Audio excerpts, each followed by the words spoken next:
Welcome to Must Have Missed It, the podcast about how James hasn't seen any movies. You know the movie you really love, the one that you and your friends are always quoting and referencing. There's a really good chance that James has not seen it. I'm sorry. But, that's why we're here. I'm going to force James to watch a whole lot of movies that I think he probably should have seen already. That's fair. I'm Josh, cinematic curator, narrative navigator, Magellan of motion pictures for my co-host.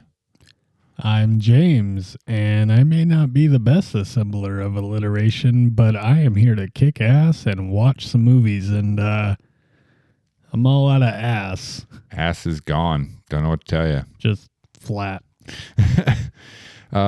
So a little bit of history. Me and James, we've probably known each other a little over a decade. Met through work, became close as the years went by. I think we've been talking about a podcast for probably about a year. Yeah, about a year. We talked about having, just a hangout. That's kind of my favorite kind of podcast, just two people that you enjoy listening to them spend time together. But we really wanted to hook something specific for our podcast. It didn't have to necessarily be the only version of it out there, but, something like specific to our experience, I guess. And, we started having conversations. I was like, James, hey, man, remember that part in that movie where such and such happens? And his response was, no. And I was like, but what about in such and such when, the guy does the thing and he's like, sorry, no. And I was like, but what about this movie? And it got to the point where, I would start to ask, hey, man, have you seen... never mind. He would just give up. I mean, at that point, what's the use of asking? Literally every time he would ask me, I'm like, nah, I'm sorry. And some of these movies, you'll come to see... You're gonna be surprised. Some of these movies are tent poles, huge blockbusters, cultural icons. Just couldn't believe that he hadn't seen some of these films, and so I was like, wait, maybe that's it. Maybe that's the podcast. Yeah, and I mean, I was like, well, there's a long list, and I mean, hundreds of movies that I just, we could literally go on for, I don't know. Content for years, guys. Don't worry. We got plenty of content coming. If you're worried about it, if you're worried about this podcast drying up too soon, I promise it will not. So here we are. And I guess the question now is what's the deal, man? Why haven't you watched movies, my guy? Well, there's the fact that I have a really hard time sitting still for longer than 22 to 40 minutes. Yeah. So, with that being said, I've just kind of always preferred television series over movies. Yeah. They're much easier for me to digest, and I enjoy the episodic flow. Mm-hmm.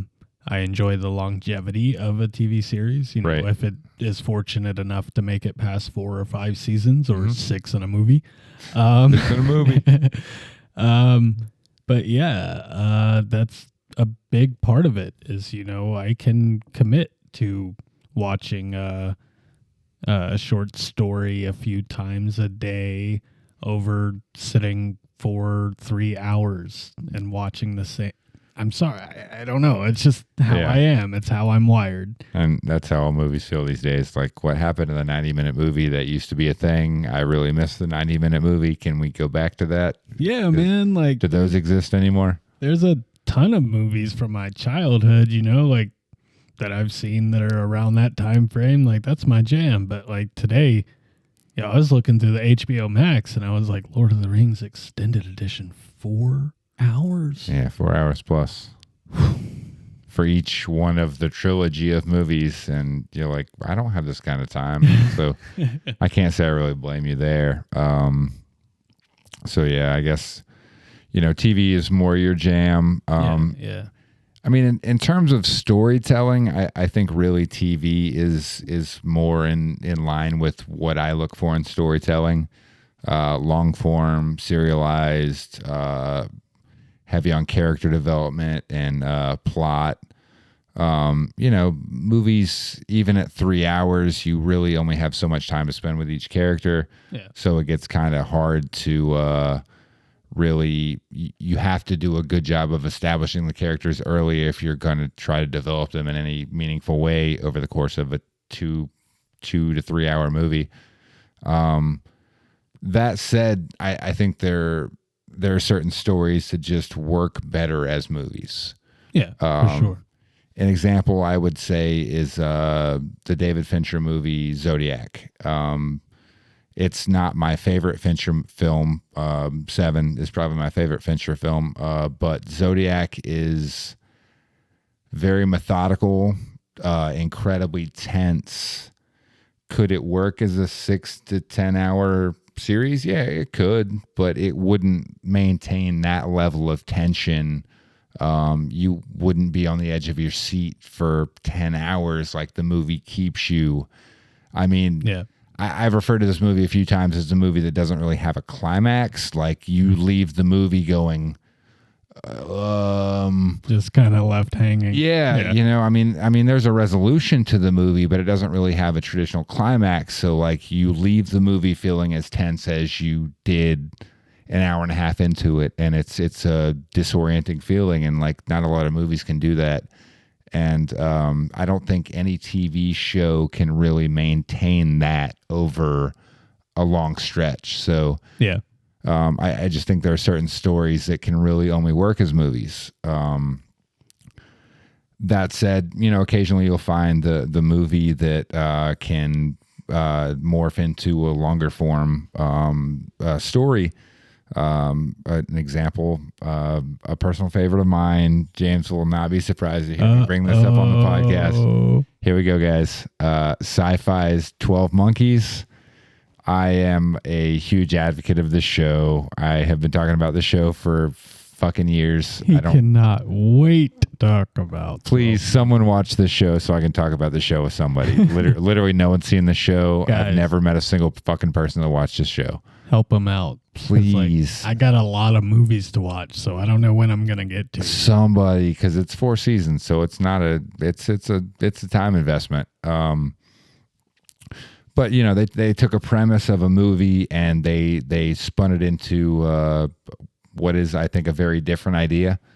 12 Monkeys, the film is very much about how you can't change time. It is fixed. Closed loop, as we'll discuss later in a future podcast, briefly. That's kind of the point of the movie, but the TV show kind of goes in a very different direction. It takes elements from the movie and spins them in a different direction. And it works very well as a TV series. But that's not going to be true of every movie. For every 12 Monkeys, the TV series, there's going to be a Scream, the TV series. No offense, MTV, you did the best you could. Great fucking movies. I love the Scream movies. They're fantastic. But the TV series can't be the movies. It's just not possible for that to be the same story at the same level. Yeah. Yeah. You had mentioned, just character progression and with regards to TV shows. That's something I've always felt like when I watch a movie, there's just not enough time. Yeah. You really have to bring it to get me attached to a character in a movie. I think with TV shows, it's much easier to do character studies because you have the time. You're looking at, for most shows, minimum 8 1-hour episodes. For a drama, most of them are going to run 10, 12 hours.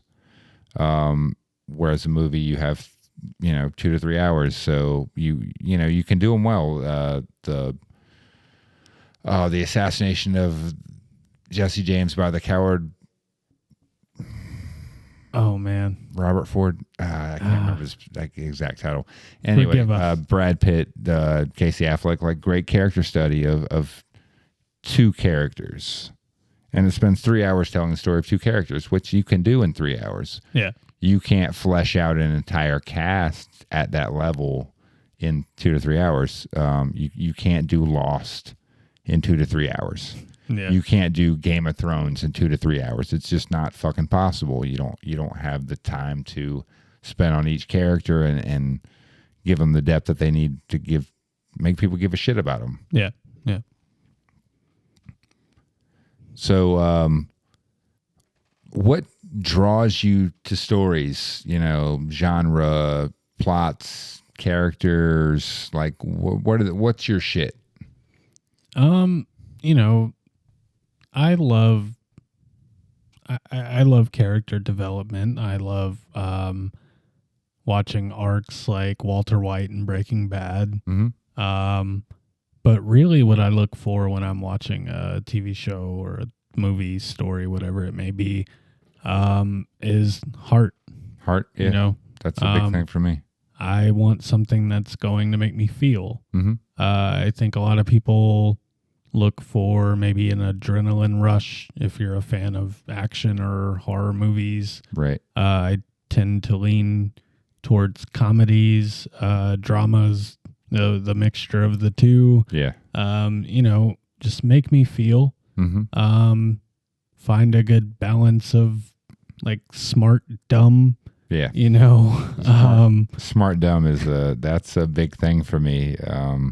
We talked about this a little earlier off mic. That it's a really hard combination to pull, and there are not a lot of examples of shows and movies that really toe that line well. Yeah, and shows that are self-aware. Yeah. Some people might find it corny or off-putting, but that's kind of my jam. Yeah. Rick and Morty.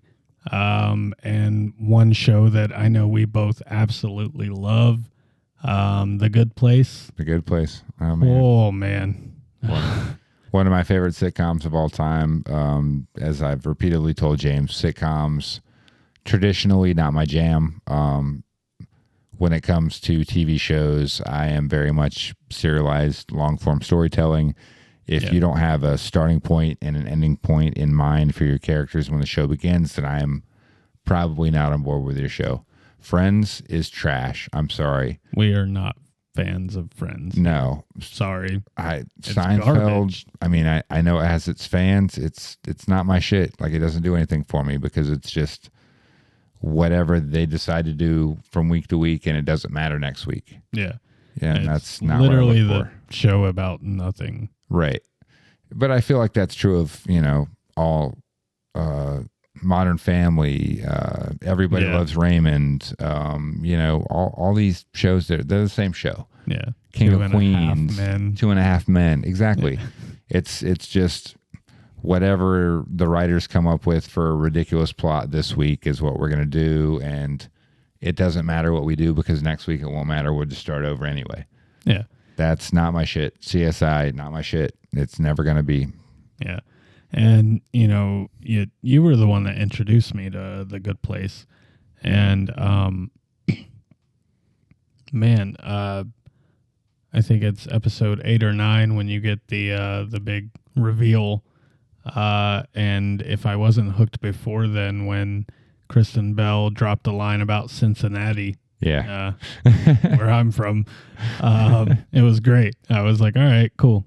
I'll fuck with the show, even if it's bad, for a few more episodes. And then I was like, oh, wow. Like, yeah, you get to the end of season 1, and if you're not on board, okay, so be it. But I'll be shocked if at the end of season 1 you're not like, okay, I need to see where this goes. Yeah, and then you get into some of the best fleshing out of characters and character development that I've seen in a show like that.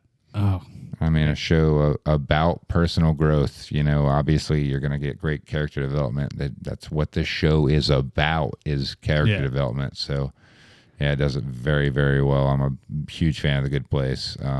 Shout out to Manny Jacinto. Yeah, man. How is he not in everything? I don't understand. That guy is fucking gorgeous. Like, put him in movies, guys. What are y'all doing? Yeah, hire him for whatever. Pringles commercial. I don't give a fuck. Like, more Manny. Yeah, I'm happy to see William Jackson Harper is popping up in a good bit of stuff these days. Kristen Bell's already a huge star. She doesn't need the shine of The Good Place to further her career. She's doing fine. What else you got? So I mean, you see Lucille up there. Yeah, we see Lucille up there. I am a huge The Walking Dead fan. It's kind of weird to say that now. I'm not even caught up. But I've seen up to like season 11-ish. Yeah. But that was my shit, especially seasons 1 through 6. I know we have similar feelings about where it went. Yeah. You actually just completely stopped after season 6. Mm-hmm. Completely off board. I don't blame you. Like, I really don't. I kept on going. Like I said, I know for sure I finished season 10. But even myself, who, mega fan, had so much Walking Dead shit in one room one time. Yeah. I just had to start getting rid of it, and nowhere else to put the shit. But that's a show that's near and dear to me. Zombie media is kind of my jam. Yeah. I don't know exactly what it is, about it that gets me, but just survival. Yeah. It does it for me. The Walking Dead. All right. Yeah. I think The Walking Dead, when it was good, was really good. The season 6 ending, huge turnoff for me. I think when you're the number one show on television, you shouldn't have to do cheap shit like hide who the victim was. It was terrible. Only for it to be a fake out anyway. Yeah. Like after they had already done this with Glenn earlier in the season 6. And the dumpster scene. Yep. Yeah. And it just kind of, I reached a point where I'm just like, I don't care enough about this show or these characters anymore. Yeah. To keep being emotionally manipulated like this. So I jumped off board, but that said, early Walking Dead was really good. An episode that just is a standout to me, The Grove. We've talked about it repeatedly. Yeah. Also known as the episode where Carol shoots a kid. Flowers. Yeah, it's dark, but I mean, The Walking Dead is a dark show. It's about people trying to make the hard decisions to survive. And, that was a very hard decision. And, I can't imagine, especially Carol as the mother of a daughter who she had already lost, to have to do that to a surrogate daughter. Spoilers. We mentioned earlier, mad spoilers for like fucking everything. Always I'm sorry. Spoilers. All the shows, just think of a show, we're probably going to spoil it. Movie, it's getting spoiled. Like just plan on expecting spoilers for everything. Bunch of spoilage. Don't know what to tell you. Bad meat. Tainted meat. Exactly. Yeah. When I had moments like that, I was a fan of The Walking Dead. Not huge necessarily. There's a better moment in the comics. Yeah, for sure. Which I was a huge fan of. I think that's one of the things I really loved about The Walking Dead early on is, nothing, absolutely nothing could be going on, and then just the ramp up. Right. I mentioned before, people look for adrenaline rushes when they're watching movies or TV series. That's the kind of thing for me. Like, you know, I'm really into this story. I'm really into what these characters are talking about and feeling. And holy shit, like some shit's going down. Let's go. Like Lori's about to die giving birth. It's so funny. I was immediately where my mind went was the T-Dog episode where T-Dog dies and Lori dies. And just kind of escalates out of nowhere. And, that's the reality of that world. What about movies? Are there any movies that like you really fondly remember that influenced your enjoyment of media in general? I've kind of been on record saying that, Goodfellas is my favorite movie. Yeah. I'm going to hold to it until I find a better movie. Not find a better movie, I'm sorry, until I just find one that I'd want to take the place of it. Right. Not really the kind of movie you can watch anytime, though. Right. You know? Yeah. Yeah. But like I said, I lean towards comedies, and man, I gotta say, like the Judd Apatow era of comedy. Oh yeah, that's my shit. I mean, from 40-Year-Old Virgin, Knocked Up. Not just the ones he directed, like 40-Year-Old Knocked Up, but the ones he helped produce. Forgetting Sarah Marshall. Oh man. I Love You, Man. Yeah, such a great fucking movie. Oh God, what's the other one with Christopher Mintz-Plasse? Oh no. Role Models. Yes. Yeah, like that whole era of Judd Apatow produced and directed movies is Role Models. Oh, that is such a good one. Definitely near and dear to my heart. Forgetting Sarah Marshall, especially. Kristen Bell, love you. Absolutely great. Love your work in Good Place. You're great in Frozen as well. Yeah. Mila Kunis is so fucking hot. Wait, my wife doesn't watch these. It's right? fine. Yeah, She's not. okay. Nobody's watching.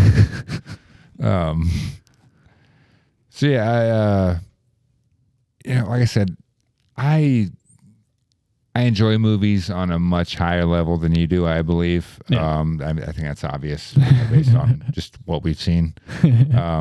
I'd say it used to be a hobby for me watching movies. I'd try to stay up on everything that was current. Especially anything that had, Oscar buzz. I tried to watch as many of those kind of movies as I could. I'm more of a quality versus quantity kind of person. I'm not going to see every movie that comes out. Like my time is very valuable to me. It's one of the few things I cannot make more of. So, if you tell me to spend hundreds of dollars on something and it'll improve my life and I hate it, yeah, it's disappointing. If you tell me to spend 3 hours watching a movie and that it's going to be the greatest movie I've ever seen and I hate it, we're having a fucking conversation about that because you just wasted 3 fucking hours of my life that I cannot get back.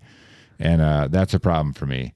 So I'm very selective about the things I watch. So you don't want to watch the Fast and Furious movies? Yeah, no, I haven't seen one since I've seen the first 10 minutes of the third one. All right, just making sure. Yeah, action movies, not my jam. Much more of I'd say a genre guy. Yeah. Sci-fi, fantasy, give or take, not all. Again, very selective on what I watch because my time is valuable. But I prefer the long form storytelling of TV, but sometimes it doesn't have to be super long form. One of the things I enjoy about the British model of television is that a season is like, 6 episodes. Yeah. Even if it's a 30-minute show. So you get something like Fleabag where you can watch the entirety of it in, 6 hours? 2 full seasons of the show in about 6 hours. So in less time than it takes to watch a season of Stranger Things, you've watched 2 seasons of Fleabag, and I promise you'll enjoy it more. The protagonist is, difficult to root for, which is something I kind of enjoy. Not always. There's a point where it's a little where too hard. Yeah, there's a Breaking Bad moment where okay, this is no longer the protagonist of the series necessarily. Yeah. It's someone who is like either creating the conflict or full heel turn. Yeah, or actively seeking it. And I it's hard to root for those kind of characters for me. People are actively seeking conflict. Tony Soprano, I'm sorry, is not the protagonist of The Sopranos to me. Carmela Soprano is the protagonist of The Sopranos to me. That's fair. It's justice for Skylar White in Breaking Bad, who had to suffer all sorts of indignities. The actress, it's absurd what she had to fucking put up with from the fans of this show, because she was the only fucking rational character in it. But a show I really want to highlight is Fleabag. And again, follows the British model, so it's very short, and created by Phoebe Waller-Bridge. Absolutely brilliant.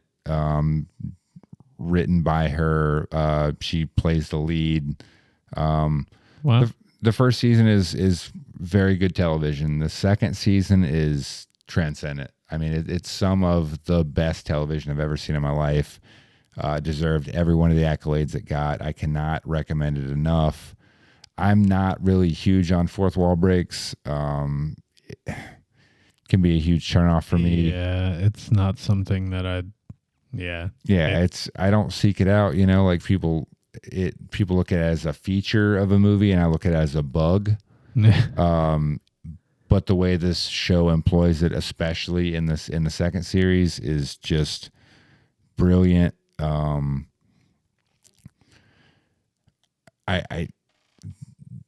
The ambiguous ending of both series 1 and 2, where she'll probably be okay, the main character, but it's not guaranteed. It's not.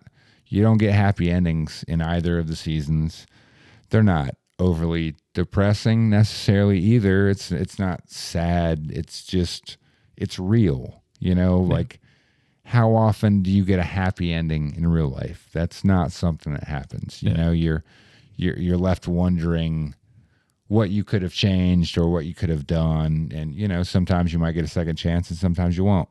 And it's just very real, and the mixture of humor and tragedy in this show is so good. And again, I want to highlight some of the performances. Olivia Colman, absolutely fantastic as the godmother in this show. Just a scene stealer in everything she's in. She's great in everything. Check out Hot Fuzz. I love her in that as well. But yeah, great television. Amazon Prime, Fleabag. Please check it out. Fleabag. It's called Fleabag. It's on Amazon Prime, and it's called Fleabag. Did you know what it was called? It was called Fleabag. Please watch it. What about movies? So movie-wise, I have a really soft spot in my heart for animated films. Someday I will become a full-fledged adult and not cry at every Pixar movie I see. Currently, that's not who I am. So, Coco, Jesus, Up. These movies are just some of the most emotional movies I've ever seen. And for people to dismiss them as kids' movies is frankly offensive. I want to highlight Studio Ghibli as well. Spirited Away is maybe the best animated movie I've ever seen in my life. Oh, wow. I am not an anime person. Right. At all. Yeah. Anime is culturally specific to Japan, and I don't understand their culture well enough to get a lot of the jokes and things like that, the references. Just doesn't hit for you. I just haven't seen enough anime to really get anime. But Studio Ghibli, and these movies are very much rooted in Japanese traditions, the Shinto religion especially, very much about man's relationship with nature and things like that, which, is something that's very important to the Japanese culture. It's very different from our culture, but these movies, the stories, the characters, their journeys are universal. I think Spirited Away is not only one of my favorite animated movies, it's one of my favorite coming of age movies. Yeah. The journey that the protagonist takes in that movie is it is really great. I can't say enough about that. One more Pixar movie I really want to highlight is Inside Out. That movie, how they got away with calling that a kids movie, I will never understand. This is one that I really want to see. You've told me a lot about it. Yeah, it's on the list. Yeah. We will almost certainly do an episode on Inside Out, so stay tuned for that. And I think that's kind of where we can really both agree that what we're looking for when we're watching stories is make me feel. Make me feel. Yeah. I mean, it's a pretty good transition into the next thing we want to talk about, a show that we both love very much, that means a lot to us. One of the things that James and I really bonded over was our struggles with mental health. Yeah. We both suffer from anxiety and depression, and it's just sometimes things get overwhelming, and it was nice to have, I think, for each of us to have somebody that we could reach out to that understood the struggle. Like, maybe we don't have the thing to say that helps the other person, but just knowing there's somebody there that, like, you can say, hey man, like, this is how I feel, and they're not like, oh, just think positively. Yeah. Like all the cliches that you hear from people. And I mean, no disrespect. I understand that people are trying to be helpful, but that's just not helpful. Yeah, it's not. And we both, we're kind of people where it's like, sometimes we have to feel those feelings, and sometimes you can just be in a room with someone and you don't really have to talk about it. You understand it's there. Yeah. And, the hanging out, the being with the other person, that's the therapy of it. Mm-hmm. So yeah, there's a show that Josh introduced me to. It's wildly popular. Bojack Horseman. Yeah. So, Bojack is one of those shows. I was going to talk about this earlier when we were talking about The Good Place, where if I ask you to watch The Good Place, I'm not asking you to watch the pilot. I'm asking you to watch 3 episodes of this show. Yeah. Because the 3rd episode is the one where this thing happens, and I'm like, I'm not going to spoil specifics of the first season of The Good Place because I really want everybody out there to watch it, and I don't want to spoil anything about the season. I don't know how many people haven't watched that show, but like, if you have not, what the fuck are you doing? Yeah, it is one of the greatest sitcoms ever created. Fucking amazing. Mike Schur is a genius. Props to all the writers, actors, producers. That show is just incredible. But yeah, Bojack. Yeah. So Bojack is another show that I don't think really hits its stride until midway through the first season. I don't think it reveals what it really is until you get to the telescope. Yeah. Let's just go ahead and drop the name of that episode. I think you have some stuff you want to talk about in regards to this episode. Man, there's a scene with Bojack and his lifelong friend Herb Kazaz. Well, early life, I guess. But the scene where Herb and Bojack are in his bedroom, and Herb just refuses to forgive him for abandoning him. Yeah, background. Herb has been diagnosed with terminal cancer. Right.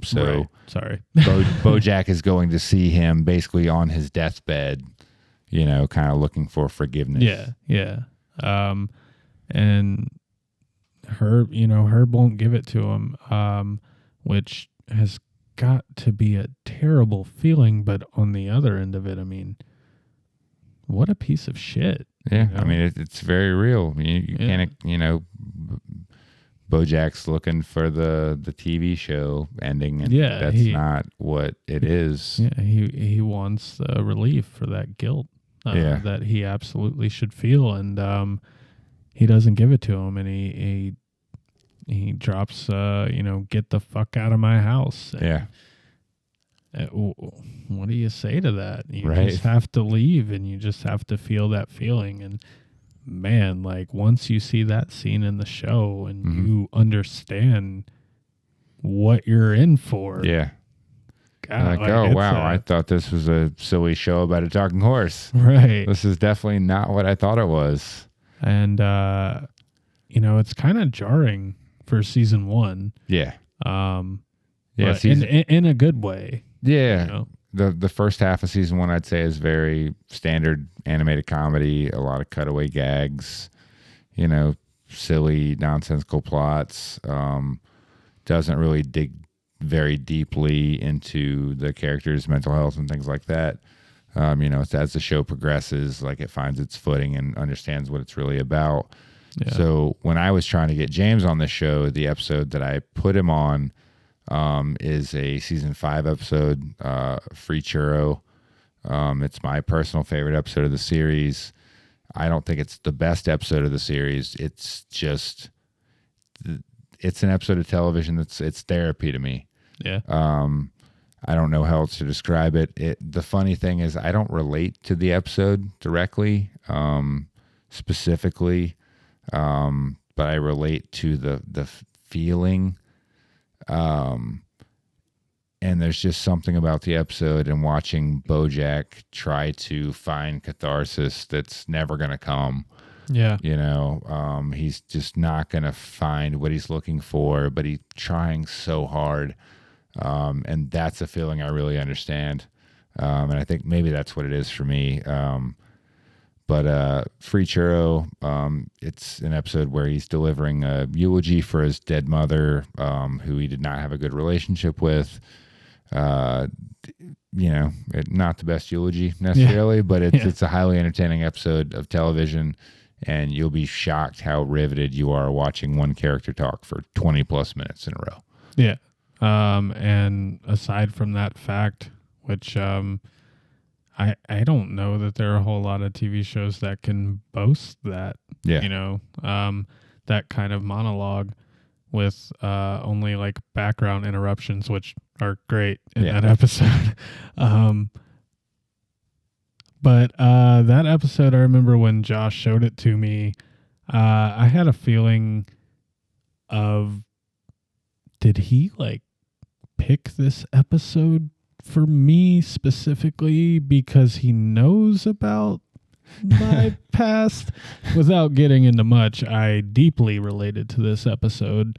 Even from the opening scene, I was like, wow, this is familiar. But Free Churro, definitely. I can't call it my favorite episode, but if you were forcing me to make a list, it's gonna be top 5, top 10. Yeah. Absolutely. I think one of my favorite episodes is the old Sugarman Place. Fantastic episode. The song,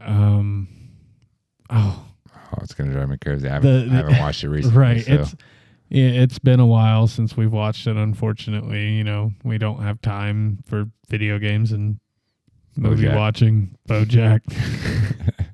We're trying. But the old Sugarman Place, there's the song that they do where they go through time. And, it's absolutely amazing. The episode itself just has this kind of like old timey feel. Yeah. It's a lot of charm to it. I know that, what was it? View from Halfway Down. Yeah, View from Halfway Down. Was another episode that I think you wanted to touch on. Yeah, I mean, in terms of a way to wrap up a character arc, I think View from Halfway Down is about as good as it gets. It's not the finale of BoJack. That's an episode that we'll bring up in just a moment. But it's really the logical conclusion for him. If you think about his character arc, starting with season 1, if View from Halfway Down had been the last episode of BoJack, I would have been fine with that. I personally am a huge fan of the finale. Nice while it lasted. I know a lot of people don't love it, but it really hits all the right notes for me personally.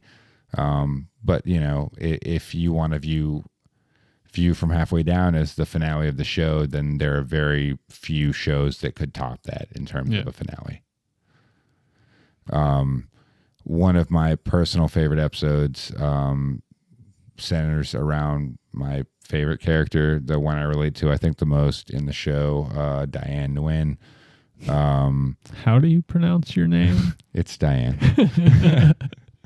It's called Good Damage. So the premise is that she's trying to write a memoir about, you know, the emotional abuse she kind of suffered as a child, from her brothers, from her family, who, you know, didn't appreciate her for who she was, and her specificity and individuality. You know, her family's very similar. Brothers are all very similar. She's kind of the black sheep of the family, even though one of the family is literally an adopted black sheep, which is hilarious. It's fucking great. And, you know, as she's trying to write, she discovers that, like, she just can't find it, you know, and what she expects is that because she's been through these terrible things, that it should equate to something positive. You know, there should be a benefit, or her trauma should have some meaning, reasoning, purpose. And, you know, that's just not real life, unfortunately. You know, sometimes shitty stuff just fucking happens to you, and you know, like, there's not a reason behind everything that happens, despite what you may hear from certain people. Life is incredibly random. Tragedy can befall anyone at any moment. That's the reality of life. Sorry to be a downer. That's not what I'm trying to do here. But you know, I'm trying to stress that, you know, it's nice to think that the suffering leads to something great later. But, like, you can't be disappointed if it doesn't. You know, because that's just not the karmic scales don't always balance the way you want them to, and that's kind of like what Good Damage is really about. And you'll have to forgive me because, you know, I'm a stupid piece of shit, but when I was talking about my favorite episodes, I didn't talk about stupid piece of shit. Yeah, that's a good one. Man, Bojack's struggle with his internal dialogue throughout that episode is just me every day. Yeah. You know, I think a lot of people can relate to this episode, but I just feel like it was one of those that was written for me sometimes. Yeah. That sense of self-doubt and just the lack of worth, and it feels weird to call it my favorite episode, because you think, you know, if that's something that's a big issue for you, you wouldn't want to sit through it. But again, this show is just that, like you said with Free Churro, it's like therapy to me. Yeah. You know, again, it's like what I was talking about earlier with yours and my bonding. It's just good to know that you're not the only person that has these thoughts, that has these feelings. And I love the way the episode kind of culminates in the conversation with Hollyhock, where she's like, you know, like, that's just a stupid teenage thing, right? And Bojack's like, that'll go away eventually, you know, knowing that he's not being honest with her, but, like, why would he stop the clock right there for her? You know, he wants to give her that hope that it can be better, you know, that it's not all shitty, and you don't always have this feeling that you just can't do anything right. I mean, that's what it's all about. Yeah. A couple more episodes I want to highlight. Fish Out of Water, season 3 episode, I believe. Again, it's been a while since I've done a Bojack rewatch, so please forgive me if I got that wrong, but I'm pretty sure it's season 3. This episode of the show is the apex of show don't tell. It literally has no dialogue from the main character for 20 minutes plus. Yeah. The whole episode until like the very last moment is the first time you hear Bojack deliver a line in this episode, and you completely understand the journey that he is on, the journey that the other characters involved in the episode are on, and it's just so well paced. And there's one sequence, I don't love it, but it's fine if it's in the flow of the episode. Is it the baby horse? The baby seahorse, kind of like the chase scene. It's fine. But I kind of think it kind of distracts from the main story of the episode. thematically it ties in, I suppose, but kind of it's pads the runtime. Let's be honest. And Time's Arrow is an episode of TV that I think is, I used this word earlier. I try not to use this word very often, but transcendent. It is one of the most emotionally affecting episodes of TV I've ever seen in my entire life. Forgot about Time's Arrow. Yeah, just thinking about it now, I'm trying not to get choked up. It's just the best visualization, I think, of what dementia looks like. As far as we can imagine it, I mean, it's a hard thing to articulate, I think, for anyone that suffers from it. So, it's something that we really don't fully understand, I think. Right. But I feel like this episode does a really good job of demonstrating what it's like to go through that and reliving some of the moments of a character that, like, Beatrice Horseman, like, right, man, a drag. You want to talk toughest hang? Toughest hang in Bojack. For sure. Absolutely the toughest hang in Bojack. Well, her husband. Yeah. But I mean, he's up there. She gets the most screen times. Yeah, I mean, their whole relationship is pretty toxic. So right. They just feed into each other's into that aspect of each other. But I mean, then she is essentially the main character of this episode, and it is fucking heartbreaking. I don't know how else to say it. It's fucking heartbreaking. Is that the one that has the scene where they're in the nursing home? And he's describing to her, that the Sugarman place. Yeah. Yeah. Mm-hmm. That's a tough scene, man. Yeah, man. Like, I don't care who you are and what your relationship may be with your parents. Like, that is a tough scene. But yeah, there are definitely some quotes from this TV show that stuck with us. Yeah. I know that one is the "it gets easier" quote. Mm-hmm. It's one that I don't know. We pull it out occasionally and talk about it. But there's a Bojack's trying to jog, and there's a jogger that passes him as Bojack is just struggling to get up the hill, and he's like, "It gets easier. You got to do it every day. That's the hard part." That's the hard part. And man. What an amazing quote from that show. You're going to hear that exchange between me and James easily at least once a week. Yeah, it just comes out. Like, I think, I don't know if there's a quote from the show that's stuck with us more than that one. Yeah, it's definitely the one that comes up the most in everyday life for us. I also want to highlight Todd's speech at the end of Nice While It Lasted, towards the end of Nice While It Lasted, the end of their segment, I guess. They're Todd's talking about people and change, and he mentions that he was having a conversation with some people he knows about the song Hokey Pokey, which intrigues Bojack.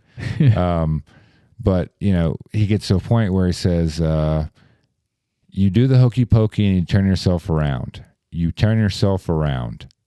That's what it's all about." I fucking love it. Like, because the conversation back and forth is that, like, people are too focused on the hokey pokey part. And Bojack's like, well, that's what it's all about. And Todd's like, no, that's not what it's all about. Yeah. You turn yourself around. That's what it's all about. And I don't know what it is about that quote that has me tearing up literally right now, but like, I fucking love it. And the delivery of it is great. Yeah. And Bojack fires back with like, I don't think the writers of that song were concerned with the existential crisis. Like, it's great. And for a character like Todd to get to deliver that kind of wisdom, it's fantastic. Yeah. But when you talk about emotional intelligence, like Todd really is the leader in the show of emotional intelligence. Sure. He's considered the dumbest conventionally, but in terms of emotional intelligence, he's leader of the pack. There's a quote that I really like. Bojack dates a character who's voiced by Lisa Kudrow, and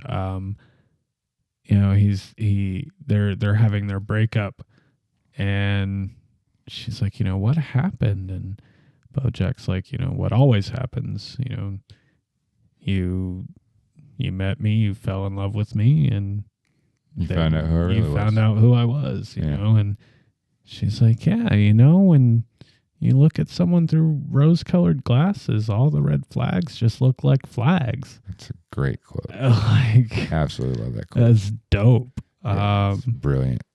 There's the Todd Bojack "It's You" speech where he just straight up tells him, it's not the alcohol, it's not the mistakes, or it's not, It's not all the I'm shit sorry. that happened to you. Yeah. It's not about what Like, you did years ago. It's fucking it's you. you, yeah. You are the problem. And he's just like, fuck, man. Like, what is there to say? Yeah. What else is there to say? Just a really heavy moment. They do F-bombs pretty well. Yeah, on they're the show. very rare. You get one per season, Right. with the exception of one Diane kind of carryover from one episode into the next, where she Brilliant. begins the F-bomb in the end of one episode and continues it into the beginning of this next episode. So technically, they still only said it once. Right. But yeah, some of those lines, the Herb Kazaz, "Get the fuck out of my house" line earlier, fantastic. I think the specific line, "What the fuck is wrong with you," comes up in 2 different seasons in 2 different contexts. Yeah. And it's perfectly placed in both. And then what's the episode? Oh man. Something Vegas. Oh. The season 2 episode where you get the Bojack stuff with Escape from LA. Escape from LA. Why was I thinking Vegas? The Escape from LA F-bomb. Yeah, Like, that's a good one. Yeah. Pretty intense. But yeah, I'm ever grateful that you introduced me to Bojack. Yeah. Like I said, with this being a thing that we bonded over, I was like, this is a show I need to get him on board with. I know he's going to enjoy it. It'll mean a lot to him. But like I said, it's one of those shows where, like, if you just tell somebody to watch the pilot, they're not going to understand what Bojack really is. Yeah, like season 1 it's a tough watch, especially after you've watched the entire series. Right. And you know what it is. You're like, oh, season 1, skip this one, maybe. Like, there's an episode or 2 prior to the telescope in season 1 that I might watch, and otherwise I would just go from episode 7 on through the end of the series from there, because the first 5-6 episodes are, they're fine. There's funny stuff in them, good sight gags, couple of funny characters. I'm a big fan of Neil McBeal, the Navy SEAL, personally.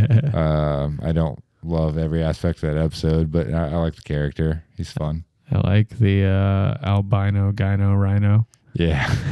How many albino gyno rhinos do you know? And guys, we could, and maybe we will at some point, we could really talk Bojack. I mean, there's characters, that we haven't gotten into that, Princess Carolyn, Mr. Peanut Butter. Yeah, I mean, Sarah Lynn. Like, there's a lot there to get into. But Pickles, very deep. Pickles. But so looking into the future. So pod, in the works. The purpose of what we're doing here today, I guess, is to explain really what the pod is, what it looks like. We kind of set up the premise earlier. James hasn't seen movies, so I'm kind of guiding him through some movies that I think are either culturally important or, have a special significance to me, or that I think will be significant to him. Yeah. So, every pod is going to kind of look like, kind of similar. Recap some movie facts, hit the recap of what the movie looks like, plot summary kind of deal. Then we've got, reactions and notable elements. And then we go into the award season. So what's the award season look like? Yeah, so this is something I'm pretty excited about. outside of just being able to discover all these movies, like, man, I can't tell you, like, I don't want to spoil anything off the list, but some of these are like, dude, you're like a lifetime behind on these movies. So, but award season is also something I'm really excited about. We're gonna have several categories as we go through our watches that we're both gonna note down when we're watching, and those are gonna be things like, you know, favorite, least favorite scene, favorite, least favorite character, performance. One that we have that maybe my favorite one is coolest hang and toughest hang, where we, you know, pick the person you would maybe most like to have a beer with or just kind of generally be around, and then we pick the people that, like, fuck. Yeah. I Absolutely not. Get away Hell from no. me. If they worked where I work, I would quit. One that Josh came up with that is absolutely amazing. I'll let you explain that one. So it's we're calling it the John C. Reilly Award. So it's almost the opposite of an award, really. So we're going to take one character from every movie, regardless of how big or small their part is. We're just going to choose who we would replace in that particular movie with John C. Reilly. You know, John C. Reilly, famous actor, Boogie Nights, Gangs of New York, Step Brothers, Wreck-It Ralph, plenty of film credits. I'm not going to name them all, but Cal Naughton, Talladega Nights, yeah, absolutely. Mike Honcho. Spread the butt cheeks is Mike Honcho. You know, we're also gonna have top bop. We're gonna The best song, you know, from any particular movie. right. We're gonna have best fit. I feel like that one's pretty self-explanatory. Who's got the best drip? Yep. Oh no, this one's my favorite. I lied. All right. My official favorite is the zombie apocalypse team member. We're going to pick a character from each movie that we would like to have on our zombie survival team if, you know, The Walking Dead ever actually happened. Yeah. And so we're also going to have to pick an alternate for this. We don't discuss these categories ahead of time. So if, you know, this character is on my team, how could he be on your team? He's already on my team. That's He only fair. exists once, right? So no clones. So it may come down to the coin flip sometimes. I have a feeling a lot of times it's going to come down to the coin flip. Definitely episode 2, I'm expecting a coin flip. So stay tuned for that. And then after the zombie apocalypse team member, which will probably be a rotating category, you know, we might decide after we pick that team to make a basketball team. Yeah. You know, make a wrestling stable. Who knows? Just throwing ideas out there, guys. We could do it. You know, a Final Fantasy party. But I Okay. guess it depends on which game you're playing, so you know how many people have to be in your party. And then after that, we'll have the MVP, which, you know, obviously the person that you think really took the movie. Doesn't have to be an actor. It could be John Williams. It'll probably be John Williams sometimes, guys. Don't be surprised at all. I mean, if he did the score, it's probably John Williams. Yeah, it's almost always got to be John Williams. John Williams was involved. But yeah, movie director, producer, actor, composer. Who knows? CGI element. You never know. But yeah, so that's basically what each episode is going to look like. We've got a lot of fun movies coming up. Movies that you're going to be like, how the fuck has James not seen this? Right. First episode promises to be pretty magical. Stay tuned for that. Second episode, out of this world, guys. And the third episode is a special holiday themed episode, but maybe not the holiday you thought. Make sure you subscribe to the podcast wherever you get your podcasts, Apple Podcasts, Spotify, Stitcher, wherever the fuck. Give us a like on YouTube, dislike if you hated it, comment, give us any kind of feedback. Yeah, man, just push start pushing buttons. I don't care which button you press. Just start pushing all the buttons down there, and they'll even themselves out at some point. You can follow us on Twitter at Must Have Missed It, and Instagram at Must Have Missed It, and don't forget our TikTok at Must Have Missed It. All right. Thanks, guys, for watching and listening. We got content coming soon. We appreciate y'all. Be good. Let's go.